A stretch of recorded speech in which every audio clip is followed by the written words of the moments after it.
당신은 혼란 속에서도 어떤 사람들은 왜 흔들리지 않는 것처럼 보이는지 궁금해한 적이 있나요? 세상이 무너지는 가운데서도 어떻게 평안을 유지할 수 있을까요? 그것은 운도 아니고 단순한 강인함도 아닙니다. 내면을 완전히 바꾸는 보이지 않는 열쇠가 있기 때문입니다. 어쩌면 당신도 수없이 들어봤을 그 한 문장, 나에게 부족함이 없으리로다. 그 안에는 힘, 방향, 풍요로움의 암호가 숨겨져 있습니다. 오늘 당신은 이 구절이 단순한 성경 말씀이 아니라 삶을 나누는 경계선이라는 걸 알게 될 것입니다. 이 의미를 제대로 이해하게 된다면 그 어떤 것도 예전 같지 않을 것입니다. 이제 함께 이 열쇠를 열어봅시다. 당신은 내게 부족함이 없으리로다 라는 말을 할 때 그 말이 진짜로 무엇을 의미하는지 생각해 본 적 있나요? 그저 입에서 나오는 소리는 아무런 힘이 없습니다. 하지만 그 말이 내면에서 이해와 확신 속에서 나올 때 그것은 당신의 정체성이 됩니다. 더 이상 아름다운 성경 구절이 아니라 자신이 누구인지, 누구를 신뢰하는지, 무엇을 기준으로 살아가는지 선언하는 말이 되는 것입니다. 문제는 많은 사람들이 이 말을 마치 자동적인 주문처럼 반복한다는 것입니다. 단지 말한다고 인생이 바뀌지는 않습니다. 반복하는 건 쉽지만 그것을 삶에 새기는 건 전혀 다른 이야기입니다. 나에게 부족함이 없으리로다 라고 말하는 것은 매우 진지한 선언입니다. 당신 안에 외부의 그 어떤 위기보다도 더 강력한 근원이 있다는 말이기 때문입니다. 주변이 결핍으로 가득 차 있어도 당신 안은 여전히 단단하고 충만하며 인도받고 있다는 증거입니다. 성공한 인물들을 연구한 나폴레온 힐은 대부분의 사람들이 보지 못하는 한 가지를 발견했습니다. 그들은 모두 흔들리지 않는 확신을 가지고 있었다는 사실입니다. 단지 희망이나 긍정적인 생각이 아닙니다. 그들은 현실을 바꿀 만큼 강한 믿음을 가지고 있었고 그 믿음이 곧 그들의 삶을 만드는 구조가 되었습니다. 눈에 보이는 것에 흔들리지 않는 믿음, 마음으로 결정한 것을 붙잡는 믿음이었습니다. 이제 당신이 진심으로 마주해야 할 질문이 있습니다. 당신은 단순히 내게 부족함이 없으리로다를 반복하고 있나요? 아니면 진심으로 믿고 있나요? 진짜 믿는 사람은 걷는 모습이 다르고 말하는 방식이 다르며 기대하는 방식이 다르고 살아가는 방식 자체가 다릅니다. 이 문장은 삶을 나누는 분기점입니다. 당신이 그것을 허용한다면 완전히 새로운 존재 방식의 시작이 될 수 있습니다. 많은 사람들은 믿음을 기다림과 혼동합니다. 믿는다는 것은 팔짱을 끼고 하늘에서 뭔가 떨어지길 기다리는 것이 아닙니다. 그것은 수동적인 믿음이며 외부에 의존하는 믿음입니다. 그런 믿음은 아무것도 변화시키지 못합니다. 진정한 믿음은 능동적입니다. 바닥이 무너지는 듯한 상황에서도 행동하는 믿음, 어둠 속에서 첫 발을 내디디는 믿음입니다. 그 믿음은 길이 보이지 않아도 먼저 움직입니다. 진심으로 믿는 마음은 시작을 기다리지 않습니다. 이미 이루어진 것처럼 살아갑니다. 아직 보이지 않아도 그것을 느끼고 아직 승리하지 않아도 이미 승리한 사람처럼 삶의 태도를 취합니다. 이것이 단순한 꿈과 실제 건설의 차이입니다. 바람과 실현의 차이입니다. 혼돈 속에서 울고 있는 누군가를 떠올려 보세요. 마음은 무너질 듯 아프고 앞이 보이지 않는 상황에서도 그녀는 다시 일어나 깊이 숨을 들이쉬며 말합니다. 나는 이길 거야. 눈물은 여전히 흐르지만 그 안에 있는 어떤 힘이 그녀를 포기하지 않게 합니다. 이것이 바로 본질적인 믿음입니다. 외부의 산을 옮기기 전에 내면의 산을 옮기는 보이지 않는 힘입니다. 믿음은 두려움을 없애지 않습니다. 그 대신 두려움과 함께 걷는 법을 가르쳐 줍니다. 두려움이 존재한다는 걸 인정하면서도 그것이 당신 인생을 좌우하지 못하게 만드는 힘입니다. 능동적인 믿음은 완벽한 징조를 기다리지 않습니다. 오히려 불가능한 곳에서 시작합니다. 침묵 속에서 길을 냅니다. 그리고 바로 그 순간 당신이 내면의 떨림에도 불구하고 움직이기로 결심하는 순간 변화가 시작됩니다. 당신의 현실을 바꾸는 것은 감정이 아니라 그 감정을 가지고 무엇을 하기로 선택하느냐입니다. 이 메시지가 당신의 내면을 더 깊이 들여다보게 했다면 그냥 혼자만 간직하지 마세요. 지금 이 영상을 좋아요하고 채널을 구독해주세요. 이 단순한 행동이 오늘 숨을 고르고 싶은 누군가에게 평안을 전하는 데 큰 도움이 됩니다. 지금부터 계속 이어가 보겠습니다. 왜냐하면 시편에서 가장 강력한 구절 중 하나가 동시에 가장 과소평가되고 있기 때문입니다. 그가 나를 푸른 초장에 눕게 하시며 쉴만한 물가로 인도하시는도다. 이 말들은 단순히 시적인 표현이 아닙니다. 이것은 지도입니다. 진정한 번영이 무엇인지에 대한 깊은 코드입니다. 푸른 초장은 단순히 눈에 보이는 풍요를 의미하지 않습니다. 그것은 내면의 안전한 장소를 상징합니다. 모든 것이 해결되었기 때문이 아니라 신뢰하는 법을 배웠기 때문에 눕고 쉴 수 있는 영혼의 상태입니다. 쉴만한 물가는 움직임이 없는 것이 아니라 저항 없는 흐름입니다. 삶이 소리치지 않고 속삭이는 순간들입니다. 당신의 내면이 더 가볍고 더 정확하고 더 조화로운 리듬을 찾는 곳입니다. 진정한 번영은 여기서 시작됩니다. 내면에서. 세상에 무언가를 증명하려는 조급함에서 벗어날 때, 항상 늦은 것처럼 무엇이든 쫓는 것을 멈출 때, 억지로 밀어붙이는 것보다 인도받는 것이 더 낫다는 것을 이해할 때, 평안이 급함보다 강력하다는 걸 알게 될 때, 바깥 세상은 계속해서 시끄럽고 경쟁적이며 조급할 것입니다. 하지만 인도받는 사람은 다르게 걷습니다. 목적을 가지고 걷습니다. 평온하게 걷습니다. 모든 해답을 가지고 있기 때문이 아니라 침묵 속에서 진짜 중요한 소리를 들을 줄 알기 때문입니다. 가장 지혜로운 방향은 외침 속이 아니라 그 사이의 틈에서 옵니다. 당신이 속도를 늦추고 숨을 고르고 신뢰하기로 결심하는 그 순간에 옵니다. 그 틈에서 번영이 꽃피기 시작합니다. 결과가 아닌 새로운 삶의 방식의 반영으로서 자연을 보세요. 숲에서 가장 강한 나무는 가장 빨리 자라는 나무가 아닙니다. 뿌리가 깊은 나무입니다. 계절을 지나고 바람을 맞고 가뭄을 견디며도 여전히 굳건히 서 있는 나무입니다. 그 나무는 급하지 않습니다. 리듬이 있습니다. 그 리듬, 그 존중된 시간이 바로 그 나무의 힘을 만들어주는 것입니다. 하지만 우리는 모든 것이 즉각적이어야 한다는 문화 속에 살고 있습니다. 결과는 어제 나와야 하고 답은 즉시 있어야 하며 기다림 없는 승리를 원합니다. 문제는 이 빠른 삶의 방식이 많은 이들의 믿음을 질식시키고 있다는 것입니다. 왜냐하면 믿음은 외치지 않기 때문입니다. 믿음은 속삭입니다. 그리고 소음 속에서 우리는 그 방향의 소리를 잃어버립니다. 불안은 우리가 시간만이 보여줄 수 있는 것을 통제하려 할 때 생깁니다. 오늘 씨앗을 심고 내일 땅을 파서 싹이 났는지 확인하는 것과 같습니다. 그것은 과정을 빠르게 하는 것이 아니라 오히려 막아버리는 일입니다. 진짜 신뢰는 올바른 타이밍에 걷는 것입니다. 주변이 계속해서 압박을 가할 때도, 뒤처지는 것 같은 느낌이 들 때도, 비교가 외치고 기대가 무겁게 짓누르고 의심이 마음을 흔들 때에도 당신의 삶에는 신성한 리듬이 작동하고 있습니다. 그리고 그 리듬은 다른 사람들과 항상 같지 않을 수 있습니다. 그래도 괜찮습니다. 자신의 과정을 존중하는 사람은 오래가는 것을 만들어냅니다. 천천히 잘한다는 것은 약함의 신호가 아니라 견고함의 신호입니다. 그리고 견고한 것은 영원히 남습니다. 성숙한 믿음은 서두르지 않습니다. 자신에게 올 것은 온다는 것을 압니다. 올바른 시간에, 올바른 방식으로, 올바른 길을 통해, 올바른 목적과 함께 옵니다. 내가 사망의 음침한 골짜기를 다닐지라도 이 문장은 어떤 가능성을 말하는 게 아닙니다. 이것은 확실한 사실을 말합니다. 인생의 어느 순간 우리 모두는 골짜기를 지나게 됩니다. 그 골짜기는 여러 형태로 다가올 수 있습니다. 한 사람의 상실, 거절, 끝이 보이지 않는 위기, 하나님의 침묵으로 인한 고통, 누구도 면제되지 않습니다. 어떤 믿음도 골짜기를 막을 만큼 강하지는 않지만 어떤 믿음이든 그 골짜기를 지나갈 만큼 강해질 수 있습니다. 골짜기는 끝이 아닙니다. 그것은 변화 직전의 단계입니다. 당신이 과거에 어떤 사람이었는지와 이제 막 되어가려는 자신 사이에 있는 좁은 공간입니다. 물론 불편합니다. 종종 어둡기도 합니다. 하지만 꼭 필요합니다. 왜냐하면 바로 그 골짜기에서 가면이 벗겨지고 산만함이 사라지며 당신의 본질이 드러나기 때문입니다. 골짜기는 당신이 진짜 누구인지, 진짜 무엇을 믿고 있는지를 드러냅니다. 그 안에서 두려움은 자연스럽습니다. 당연히 나타납니다.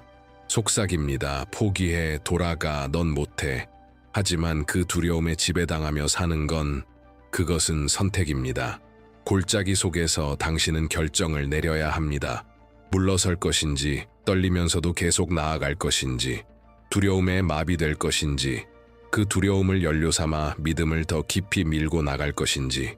진짜 믿음은 축제 속에서 드러나는 믿음이 아닙니다. 그 믿음은 건너가는 여정 속에서 유지되는 것입니다. 사람들의 박수갈채가 필요 없습니다. 어둠 속에서 지도 없이도 신뢰하며 걷는 믿음입니다. 골짜기에서는 당신이 무엇을 느끼느냐가 아니라 무엇을 붙들기로 선택하느냐가 중요합니다. 그 선택이 모든 것을 바꿉니다. 왜냐하면 골짜기 이후에는 아무것도 예전 같지 않기 때문입니다. 당신조차도. 넘쳐 흐름은 운이 아닙니다. 우연도 아닙니다. 시험 전에 주어지는 선물도 아닙니다. 넘쳐 흐름은 결과입니다. 모든 것이 포기하라고 외쳤을 때에도 버틴 자의 열매입니다. 골짜기 한가운데서도 무너지지 않고 계속 걸은 사람만이 그것을 맛봅니다. 마음이 무거워도 나아간 사람, 출구가 보이지 않아도 믿음을 지킨 사람만이 넘칩니다. 넘침은 나중에 옵니다. 그래서 더 소중합니다. 원수의 목전에서 차려진 상은 복수에 대한 이야기가 아닙니다.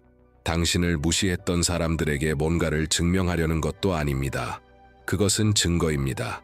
삶이 말해주는 겁니다. 이 사람은 무너지지 않았다. 이 사람은 다듬어졌다. 부서지지 않았다. 강해졌다. 그 상은 고통 이후의 영광입니다. 추락 이후의 회복입니다. 과정을 지나온 사람에게 주어지는 목적입니다. 그리고 이제 기름이 부어집니다. 신성한 무언가의 상징입니다. 예전에는 머리에 기름을 붓는 것이 선택받은 자, 권위 있는 자, 사명을 받은 자를 의미했습니다. 오늘날 영적으로 기름은 더 깊은 의미를 지닙니다. 하나님의 인준입니다. 좋아요나 사람들의 인정이 아닌 하늘의 인정입니다. 하나님께서 말씀하시는 겁니다. 나는 아무도 보지 못한 걸 보았다. 나는 내 길을 안다. 이제 내가 너를 능력 있게 한다. 그리고 그때 넘침이 일어납니다. 넘침은 돈이 많아지는 것도 지위가 올라가는 것도 아닙니다. 그것은 내면에 너무도 풍성함이 가득 차서 그 풍성함이 주변 사람들에게 흘러넘치기 시작하는 것입니다. 당신의 이야기가 다른 사람들을 치유하기 시작하는 순간입니다. 당신의 여정이 다리로 바뀌는 순간입니다. 당신이 생존자에서 근원으로 변하는 순간입니다. 넘쳐 흐름은 고통을 변명으로 삼지 않은 사람에게 주어지는 것입니다. 그 과정을 신뢰한 사람에게 고통보다 목적이 더 크다는 것을 이해한 사람에게 주어지는 것입니다. 왜냐하면 오직 내면이 치유된 사람만이 외부로 치유를 흘려보낼 수 있기 때문입니다. 그리고 바로 그것이 넘쳐 흐름이 하는 일입니다. 당신을 해답으로, 등불로, 피난처로 변화시킵니다. 어떤 넘쳐 흐름도 외적으로 일어나기 전에 반드시 내면에서 시작되어야 합니다. 그런데 이 부분을 많은 사람들이 무시합니다. 모두가 준비된 식탁, 가득 찬 잔, 인정, 열매를 원하지만 내면의 준비 과정을 외면합니다. 영혼이 깎이고 다듬어지는 그 여정을 피하려 합니다. 당신은 자신이 정말로 지금 기도하고 있는 그 일에 준비가 되어 있는지 스스로에게 물어본 적이 있나요? 요청하는 것은 쉽습니다. 그러나 그 요청을 감당하려면 구조가 필요합니다. 재정적 구조나 사회적 지위를 말하는 것이 아닙니다. 감정적, 영적, 정신적인 구조를 말하는 것입니다. 많은 이들이 식탁을 위해 기도하지만 겸손하게 앉는 법은 배우지 못했습니다. 여전히 강함으로 포장된 자존심을 안고 있고 목적보다 인정을 더 갈망하고 있습니다. 하나님은 그분의 지혜로 나누는 법을 모르는 이에게 잔치를 맡기지 않으십니다. 무대에 서고 싶은 사람에게 사명을 주시지 않습니다. 결핍은 대부분 자원의 부족이 아닙니다. 사고방식의 결핍입니다. 손에만 샘할 줄 알고 끝을 두려워하며 자격 없음의 생각으로 가득 찬 마음. 사막의 사고방식을 가진 마음은 어떤 풍요도 담을 수 없습니다. 받을 수는 있지만 유지하지 못하고 성장할 수는 있어도 결국 자기 발로 무너뜨립니다. 그래서 내면의 준비는 필수입니다. 그것이 영혼의 누수를 치유합니다. 마음을 하늘과 일치시킵니다. 그것이 가득 찬 잔만이 아니라 그 장과 함께 오는 목적까지도 감당할 수 있게 만듭니다. 그리고 그때 넘쳐 흐름은 당신을 부풀게 하지 않습니다. 당신을 변화시킵니다. 더 많은 것을 갖기만을 바라는 사람이 아니라 더 많은 존재가 되기를 원하는 사람으로, 더 온전하게, 더 의식적으로, 더 누군가를 위해 열려있는 존재로, 그것이 당신을 준비되게 합니다. 얼마나 간절히 구하느냐가 아니라 기다리는 동안 얼마나 충실히 머물 수 있느냐가 진짜 준비의 척도입니다. 지금까지의 메시지가 당신의 시선을 다시 생각하게 만들었다면, 당신의 여정을 새롭게 바라보는 데 도움이 되었다면 댓글에 단 한 단어를 남겨보세요. 변화. 우리가 이야기하고 있는 것은 단순한 겉모습의 변화가 아니라 내면 깊은 곳, 영혼의 침묵 속에서 시작되는 진짜 변화입니다. 그 변화가 결국 외적인 새로운 삶을 만들어냅니다. 그러니 지금 댓글을 남기세요. 변화. 그리고 이 단어를 당신의 여정에 있어 하나의 이정표로 삼으세요. 인도받는 삶은 방황하는 삶과는 정반대입니다. 그것은 이 세상을 걸어가면서 혼자가 아니라는 확신을 가지는 것입니다. 흐린 날에도 방향이 있다는 것, 가장 아픈 과정 속에도 목적이 존재한다는 것을 아는 것입니다. 그리고 그렇게 인도받는 삶을 살게 되면 삶의 리듬이 완전히 달라집니다. 모든 것이 자신의 힘에 달린 것처럼 무작정 쫓는 삶을 멈추게 됩니다. 당신의 것이 당신을 찾아온다는 것을 이해하게 됩니다. 선하심과 인자하심이 당신을 따라오게 됩니다. 그것이 모든 것을 바꿉니다. 왜냐하면 대부분의 사람들은 조급함 속에서, 비교 속에서 끊임없이 더 많이, 더 빨리, 더 높이 올라가야 한다는 압박 속에 살고 있기 때문입니다. 하지만 인도받는 삶은 다릅니다. 그것은 흔들리지 않는 삶입니다. 충동이 아닌 명확함으로 움직입니다. 모든 것이 해결되어서가 아니라 내면에 깊은 기초가 있기 때문에 단단합니다. 그리고 그런 삶은 평안을 전합니다. 문제 없는 삶이 아니라 모든 걸 견디게 하는 목적이 존재한다는 확신에서 나오는 평안입니다. 나폴레온 힐은 이렇게 말했습니다. 진짜 성공은 빨리 오는 것이 아니다. 평안과 함께 오는 것이다. 왜냐하면 당신의 잠을 앗아가고 가치를 무너뜨리고 당신 자신으로부터 멀어지게 하는 성공은 성공이 아니라 정복으로 포장된 노예 상태이기 때문이다. 그러나 당신의 영혼이 정렬될 때, 당신의 행동, 생각, 결정이 당신이 태어난 존재와 조화를 이룰 때 성공은 찾아온다. 무게가 아닌 확인의 형태로. 그것이 바로 인도받는 삶이 만들어내는 결과입니다. 끊임없이 자신을 증명할 필요가 없는 삶. 세상이 뭐라고 말하든 휘둘리지 않고 자신의 리듬과 진실로 목적 위에서 걸어가는 삶. 이것이야말로 누군가가 남길 수 있는 가장 위대한 유산입니다. 왜냐하면 재산은 지나가고 명성은 사라지지만 인도받는 삶은 영감을 줍니다. 그것은 치유합니다. 세대를 변화시킵니다. 소리로가 아니라 전해지는 평안으로. 인도받는 삶은 본질과 깊이 연결된 삶입니다. 침묵 속에서도 그 삶은 말합니다. 방향에 대해, 단단함에 대해, 보여줄 필요 없이 가까이 있는 사람에게 느껴지는 믿음에 대해 말합니다. 이게 진짜 가치 있는 성공입니다. 외적으로 박수를 받기 전에 내면을 채우는 성공. 그리고 이 평안이 당신의 일부가 되기 시작하면 그것은 퍼집니다. 당신을 한 번도 본 적 없는 사람들도 단지 곁에 있는 것만으로 무언가 다름을 느낍니다. 당신의 말은 더 크지 않아도 더 깊어집니다. 당신의 행동은 요란하지 않아도 확고합니다. 당신은 본보기가 되기 위해 애쓰지 않아도 진실되게 살기 때문에 자연스럽게 기준이 됩니다. 인도받는 삶은 그런 효과를 냅니다. 소리 지르지 않아도 빛을 비춥니다. 가장 아름다운 것은 이 평안이 환경에 의존하지 않는다는 점입니다. 모든 것이 변해도 그것은 남습니다. 모든 것이 무너져도 그것은 지탱해줍니다. 왜냐하면 그것은 외부가 아닌 내부에서 오기 때문입니다. 모든 것이 혼란스러워 보여도 지금 내가 있어야 할 자리에 있다는 확신에서 오고, 길이 당장은 보이지 않아도 나를 인도하는 더 큰 존재가 있다는 신뢰에서 오기 때문입니다. 이런 삶은 단숨에 만들어지지 않습니다. 그것은 매일의 선택에서 비롯됩니다. 신뢰하고, 믿음으로 기다리고, 목적을 가지고 행동하는 선택들. 그렇게 조금씩 이런 방식의 삶은 당신의 새로운 일상이 됩니다. 당신은 더 이상 자신을 밀어붙이지 않게 되고 남의 인정에 의존하지 않게 되며 당신 것이 아닌 짐을 짊어지지 않게 됩니다. 대신 더 가볍고 더 진실되고 더 의미 있는 흐름을 경험하게 됩니다. 인도받는다는 것은 지도 없이도 방향을 가지고 사는 것입니다.